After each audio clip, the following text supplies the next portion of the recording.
नमस्कार, आप देख रहे हैं IBC 24। मैं हूं आपके साथ विजय कुमार पंड्या और 7 बजे के इस बुलेटिन में आप सभी का स्वागत। चुनाव आयोग ने कोरोना काल में चुनाव संबंधी नई गाइडलाइन जारी कर दी है और ये गाइडलाइन बिहार विधानसभा चुनाव और दूसरे राज्यों के उपचुनाव के लिए जारी की गई है, यानी इसमें मध्य प्रदेश और छत्तीसगढ़ भी शामिल है। गाइडलाइन के मुताबिक वोटर को चुनावी अधिकारी का दिया हैंड ग्लव्स पहनना होगा, मास्क भी पहनना होगा, सैनिटाइजर लगाना होगा, थर्मल स्कैनर से जांच उनकी होगी और साथ ही आए छोटे बच्चों को फेशियल यानी कि पीपी किट दिया जाएगा। साथ ही मतदान केंद्र पर पर्याप्त मात्रा में ग्लव्स, मास्क का इंतजाम रहेगा। एक बूथ पर 1000 से ज्यादा मतदाता वोट नहीं डालेंगे। सभी बूथ पर थर्मल स्कैनर लगाया जाएगा। सभी बूथ को एक दिन पहले सैनिटाइज किया जाएगा। लाइन से बचने के लिए मतदाता को टोकन दिया जाएगा। मार्कर से लाइन खींचकर सोशल डिस्टेंसिंग की जाएगी। बड़े हॉल में मतदान कराया जाएगा। पोलिंग एजेंट्स को दिक्कत होने पर रिलीवर की अनुमति होगी। रिजर्व में अतिरिक्त पोलिंग अधिकारी रखे जाएंगे। रिजर्व में अतिरिक्त गाड़ियां रखी जाएंगी। सभी मतदान कर्मी को कोरोना से बचाव किट दिया जाएगा। मतदान केंद्र में पीपी किट की व्यवस्था भी की जाएगी। नामांकन और प्रचार के लिए भी गाइडलाइन के मुताबिक ऑनलाइन नॉमिनेशन होगा, ऑनलाइन जमानत राशि जमा होगी। घर घर कैंपेन में 5 से ज्यादा लोग नहीं होंगे। सभा स्थल पर सोशल डिस्टेंसिंग का इंतजाम होगा।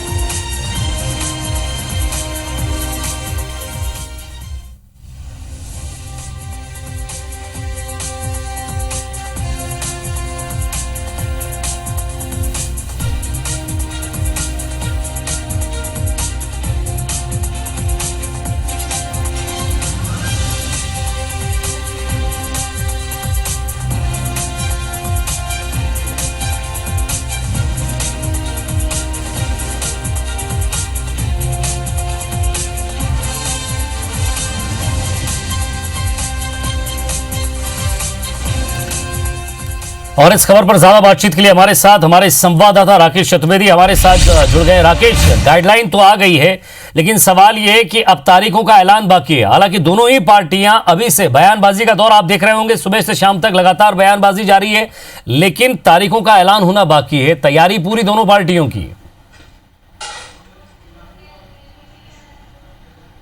हाँ बिल्कुल विजय, साफ तौर पर जिस तरह से आज भारत निर्वाचन आयोग ने चुनाव कराने की गाइडलाइन जारी की है, तो एक बात तो साफ है कि आयोग की मंशा है जल्द चुनाव कराने की। यानी कह सकते हैं कि जो चाहे मध्य प्रदेश या बिहार के चुनाव की बात कही जा रही, लेकिन पहला चुनाव मध्य प्रदेश में हो सकता है और मध्य प्रदेश में जो उपचुनाव है वो दोनों ही पार्टियों की दशा दिशा तय करेगा और सबकी नजरें मध्य प्रदेश के चुनाव पर है, पूरे देश की नजरें हैं। और ऐसे में माना जा रहा था कि कोरोना काल में प्रदेश में उपचुनाव जो है टल सकता है। जो मार्च में जिस तरह से फेरबदल हुआ था, 6 महीने की समय सीमा है, ये समय सीमा आगे बढ़ सकती है। लेकिन निर्वाचन आयोग ने जो गाइडलाइन जारी की है, ये कहीं ना कहीं इस बात के संकेत हैं कि प्रदेश में समय पर चुनाव हो सकते हैं और चुनाव को लेकर निश्चित तौर पर जो प्रतिक्रिया का दौर जारी है। लेकिन ये बात तो तय है विजय कि जिस तरह की गाइडलाइन जारी की है, इसमें सबसे बड़ी शामत है नेताजी की ही होगी, चुनाव लड़ने वालों की ही होगी, क्योंकि कहीं ना कहीं चुनाव प्रचार के दौरान, प्रसार के दौरान और जब रैली सभाएं होती हैं, ये ताकत दिखाने का प्रयास किया जाता है कि किसकी सभा में कितने अधिक लोग मौजूद रहे, किसकी रैली में कितने अधिक लोगों ने शिरकत की।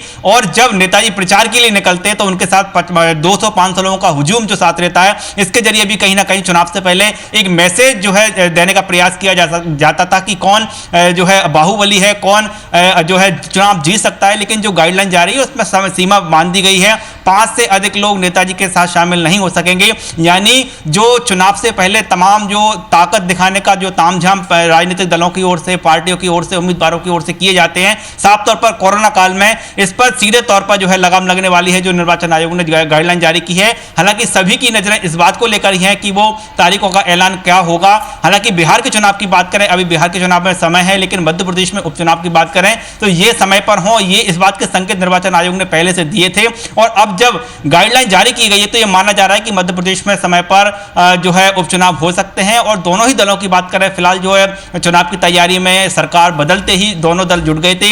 एक और जिन्हें पहले से उम्मीदवार माना जा रहा है वो है बीजेपी की ओर से वो विधायक जो कि इस्तीफा देकर कांग्रेस में शामिल हुए हैं, और कांग्रेस की ओर से भी लगातार जो उम्मीदवार हैं उनको लेकर, चयन प्रक्रिया को लेकर, बैठक को लेकर तमाम जो प्रक्रिया जारी है। यानी कह सकते हैं कि दोनों ही दल तैयार हैं जो चुनाव के लिए। और जो दूसरी ओर जो सबकी नजरें लगी हुई थी भारत निर्वाचन आयोग में, और ये माना जा रहा था कि कोरोना काल में फिलहाल चुनाव नहीं होंगे, चुनाव आगे टलेंगे। लेकिन जिस तरह की आज संकेत दिए हैं भारत निर्वाचन आयोग ने, तो ये माना जा रहा है कि आयोग भी अब पूरी तरह से तैयार, यानी कह सकते हैं कि पहला चुनाव देश में कोरोना काल में मध्य प्रदेश में देखने को मिल सकता है। विजय, शुक्रिया राकेश, इस तमाम बातचीत के लिए नजर बनाए रखिएगा, आगे भी आपसे अपडेट लेते रहेंगे।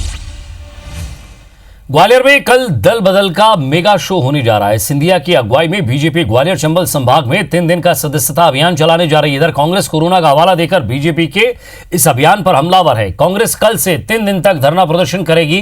हालांकि उपचुनाव के मद्देनजर खुद कांग्रेस भी प्रचार की रणनीति बनाने में जुटी हुई है। ग्वालियर के जयविलास पैलेस के सामने लगे इस पोस्टर को ध्यान से देखिए। लिखा है टाइगर अभी जिंदा है। इस पोस्टर को देखकर अंदाजा लगाया जा सकता है कि ग्वालियर चंबल में सिंधिया एक बार फिर शक्ति प्रदर्शन करने जा रहे हैं। दरअसल बीजेपी सिंधिया की अगुवाई में ग्वालियर चंबल संभाग में 3 दिन का सदस्यता अभियान चलाने जा रही है।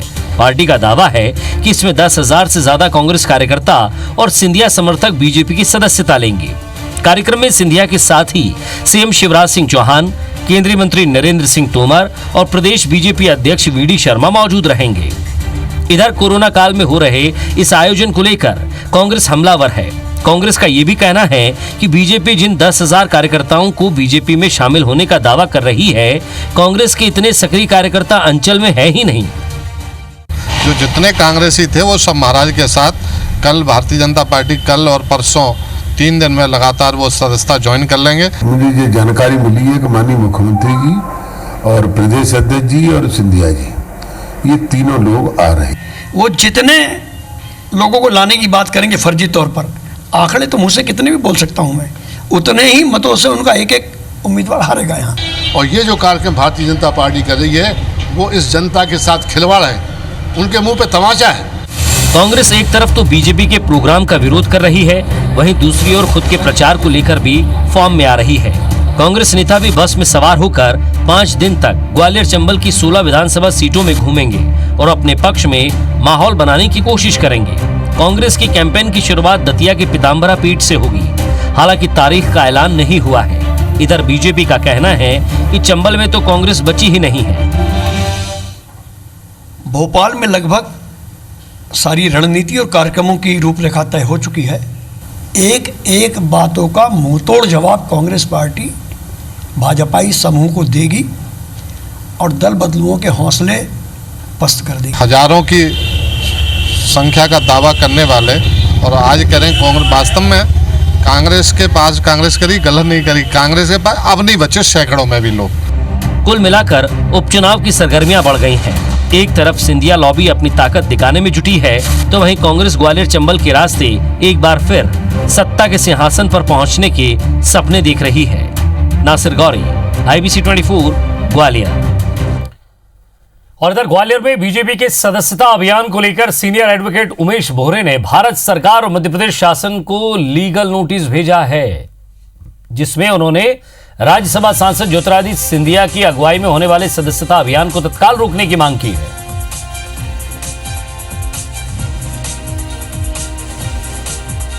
और इस खबर पर ज्यादा बातचीत के लिए हमारे संवाददाता नासिर गौरी हमारे साथ जुड़ गए। नासिर, उमेश बोहरे ने हवाला दिया है कि देश और प्रदेश में कोरोना की महामारी फैली हुई है, इसमें ऐसे में आप लगातार ज्यादा से ज्यादा कार्यकर्ताओं को बुलाएंगे तो कोरोना के फैलने का डर है और यह गाइडलाइन का उल्लंघन है।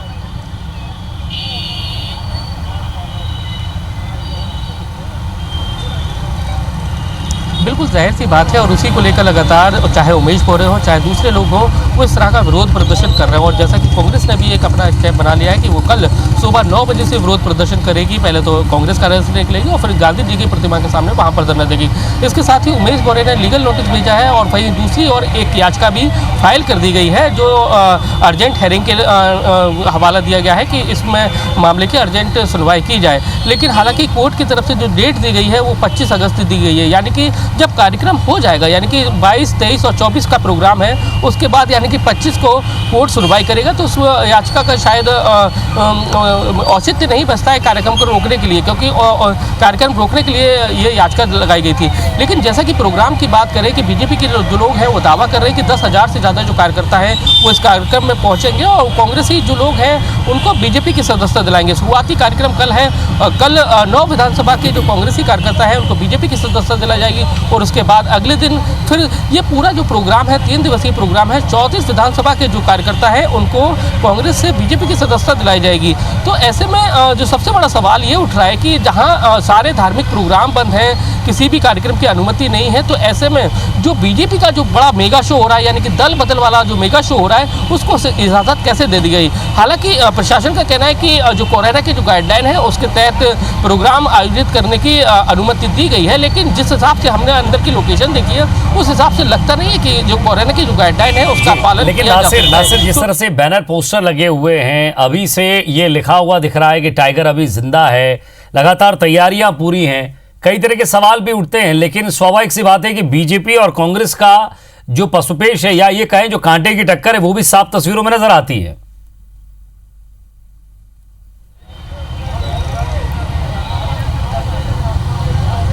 बिल्कुल जाहिर सी बात यह है कि अगर इस पूरे मेगा शो की बात करें तो यहाँ पर केवल ज्योतिरादित्य सिंधिया और शिवराज दोनों ही रह गए हैं और उन्हीं की अगुवाई में ये पूरा कार्यक्रम हो रहा है। और जो होर्डिंग्स लगाए गए हैं टाइगर है जिंदा की, क्योंकि ज्योतिरादित्य सिंधिया को मार्च महीने के बाद से अब आ रहे हैं, यानी कि सरकार गिराने के बाद से अब आ रहे हैं। लगातार 6 महीने तक उनकी दूरी थी और ऐसे में जब उनका ग्वालियर चंबल संभाग का दौरा है तो वो अपना वर्चस्व इस पूरे संभाग में दिखाना चाहेंगे और इसको लेकर वृहद स्तर पर तैयारी की है। उनके जो समर्थक हैं पूरे शहर को पटा दिया है, तरह तरह के होर्डिंग्स लगाए हुए हैं, जैसे टाइगर जिंदा है के साथ साथ आया टाइगर आया, इस तरह के कई सारे जो होर्डिंग्स हैं उसमें स्लोगन दिए हुए हैं। लेकिन देखना होगा कि जो 3 दिवसीय जो कार्यक्रम है जिसमें बीजेपी दावा कर रही है कि 10,000 से ज़्यादा जो समर्थक हैं कांग्रेस के वो बीजेपी में आएंगे, तो वो देखने वाली बात होगी कि आखिर कितने कार्यकर्ता बीजेपी की सदस्यता लेते हैं।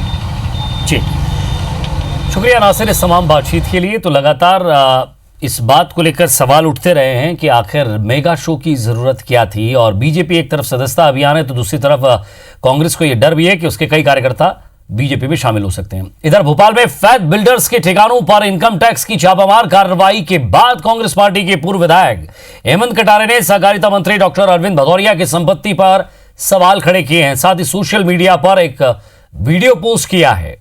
पूर्व विधायक का आरोप है कि फैद बिल्डर्स के तार अरविंद भदौरिया तक जुड़े हुए हैं और यही वजह है कि मंत्री बनने के बाद पहली बार वो 1 करोड़ 25 लाख रुपए की जिस कार में सवार होकर भिंड आए थे वो कार फैद बिल्डर्स के नाम से रजिस्टर थी।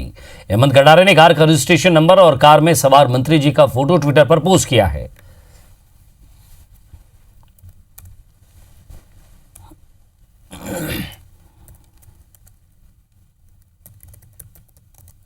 कि यह कार बिना बेकार मंत्री, एक बेचारा गरीब मंत्री जो कागजों में अपने आप को गरीब दिखाता है, इसकी इनकम टैक्स के द्वारा सघन जांच की जानी चाहिए कि कहां से इनके पास करोड़ों रुपए आ रहा है, ये पैसा आपके पास कहां से आ रहा है। इनकम टैक्स इनके घर पे भी छापा मारे और पूरी जांच करें कि जनता के पैसे का जो इनकम टैक्स लूट करके इन लोगों ने कहां कहां 2 नंबर की बेनामी संपत्तियां अर्जित करी है। और मध्य प्रदेश के सीएम शिवराज सिंह चौहान ने भोपाल के कोहे फिजा में पति द्वारा वीडियो कॉल पर बीवी को 3 तलाक देने के मामले में संज्ञान लिया है। सीएम ने मध्य प्रदेश के डीजीपी को बेंगलुरु पुलिस के साथ मिलकर इस मामले में उचित कार्रवाई करने के निर्देश दिए हैं। उन्होंने ट्विटर पर लिखा है कि भोपाल में आज सुबह एक मुस्लिम बहन ने अपने पति द्वारा मोबाइल पर मैसेज भेजकर ट्रिपल तलाक दिए जाने को लेकर FIR दर्ज कराई है। मैं उस बहन को विश्वास दिलाता हूं कि मध्य प्रदेश पुलिस उन्हें न्याय दिलाने का हर संभव प्रयास करेगी। मैंने MP DGP से बात की है कि वे इस मामले में उचित कार्रवाई करें और हमारी मुस्लिम बहन को न्याय दिलवाएं।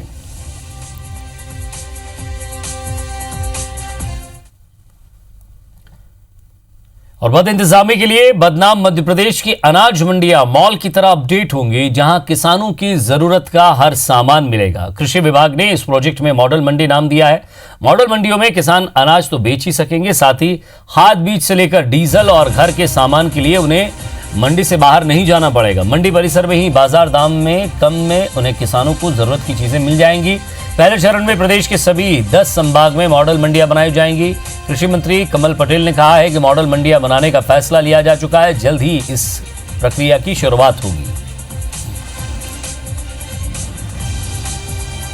खाद बीज दवाई अच्छी कंपनियों का वहाँ उसके सेंटर होंगे ताकि उनको वहीं उपलब्ध हो जाए। सुपर मार्केट होगा ताकि उसको किराने का सामान लेना तो बार बार कहीं बाजार में नहीं घूमना पड़े, वहीं मिल जाए।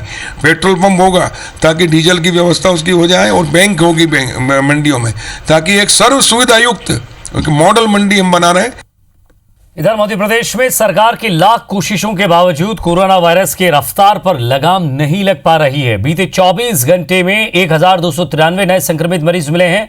यह आंकड़ा 4.5 महीने में एक दिन में मिले संक्रमितों की सबसे बड़ी संख्या है। पूरे प्रदेश में संक्रमितों का आंकड़ा 50,000 के नजदीक पहुंच गया है और जो हालात बने हुए हैं उसे देखते हुए राज्य में आज कोरोना संक्रमितों की संख्या 50,000 के पार कर जाएगी और इसी के साथ प्रदेश भी उन 15 राज्यों के क्लब में शामिल हो जाएगा जहां कोरोना संक्रमितों की संख्या 50,000 हो चुकी है।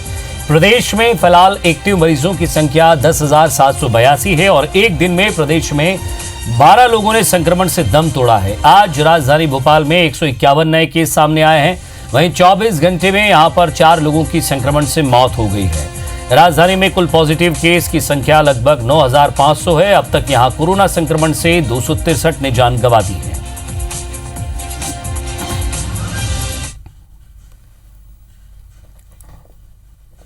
इधर इंदौर में लोग कोरोना टेस्ट कराने के बाद रिपोर्ट के इंतजार में मानसिक तनाव के शिकार हो रहे हैं। कोरोना टेस्ट कराने के बाद लोगों को 10 दिन तक ये भी पता नहीं चल पा रहा है कि उनकी रिपोर्ट नेगेटिव है या पॉजिटिव।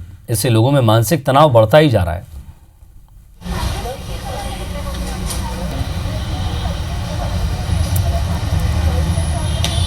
कोरोना के कारण डिप्रेशन काफ़ी बढ़ चुका है, पर हम जो टेस्ट के दौरान पे जो लोगों को मानसिक समस्या या स्ट्रेस हो रहा है उसको अपन बोलेंगे वो उनको एक्यूट स्ट्रेस रिएक्शन में चले जाते हैं। वो उस कारण से काफ़ी पैनिक बढ़ रहा है, हर जगह पे ही बढ़ रहा है कोरोना के कारण है। और SMS के माध्यम से NIC के द्वारा बहुत बड़ा इसमें रोल प्ले किया जा रहा है। हमारे डाटा एंट्री ऑपरेटर के द्वारा पूरा का पूरा जो रिपोर्ट है वो एक्सेल सीट में NIC के द्वारा चाहे गए फॉर्मेट में दिया जाता है और उस फॉर्मेट के आधार पर NIC के माध्यम से मरीजों को या उनके सस्पेक्ट्स को रिपोर्ट्स नेगेटिव रिपोर्ट्स प्राप्त हो रही है। और अब बात करते हैं मध्य प्रदेश के पन्ना जिले के एक आदिवासी गांव की। आपको ये सुनकर हैरानी होगी कि इस गांव में एक नहीं, दो नहीं, दर्जनों इंटरनेशनल स्केटर्स मौजूद हैं। कैसे एक रिमोट एरिया का गांव स्केटिंग से जुड़ा हुआ है और कैसे यहां के आदिवासी बच्चे अपने हुनर से अपने जीवन के कैनवास में नए रंग भर रहे हैं। आइए देखते हैं स्पेशल रिपोर्ट।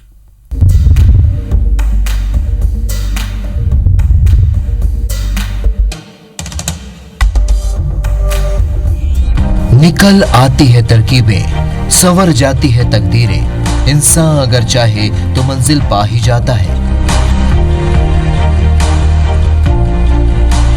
इन लाइनों को जीवंत कर दिखाया है पन्ना जिले के इन आदिवासी बच्चों ने। ये बच्चे जिले के जनवार गांव के हैं।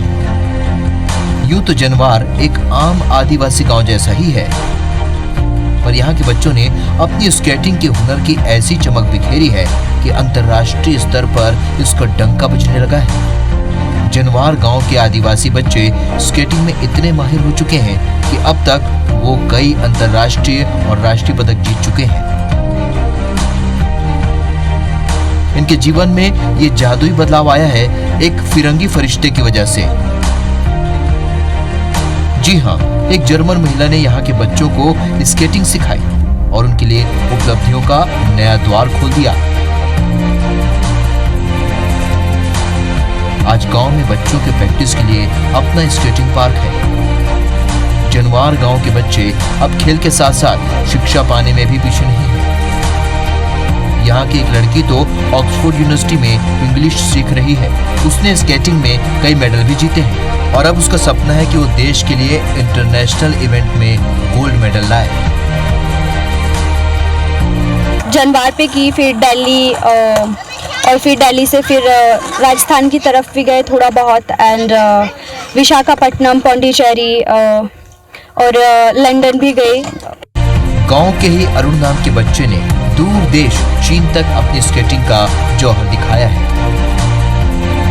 हमारे गांव में स्केट पार्क है जहां बच्चे स्केट बोर्डिंग करते हैं, मैं भी करता हूं, बच्चों को सिखाता हूं और इसके जरिए बच्चे बहुत जगह जगह भी स्केट बोर्डिंग में पार्टिसिपेट किए हैं और मैंने भी किया और नेशनल से गोल्ड भी लेकर आए हैं। जरा सी मदद, मामूली सी सहूलियतें और थोड़ा सा हौसला मिल जाए तो गांव के बच्चे भी कामयाबी का परचम लहराने में पीछे नहीं रहते। इस बात को जनवार गांव के इन आदिवासी बच्चों ने एक बार फिर सिद्ध कर दिखाया है। पन्ना से अमित खरे के साथ ब्यूरो रिपोर्ट IBC 24। और इसी के साथ फिलहाल इस बुलेटिन में इतना ही। नमस्कार।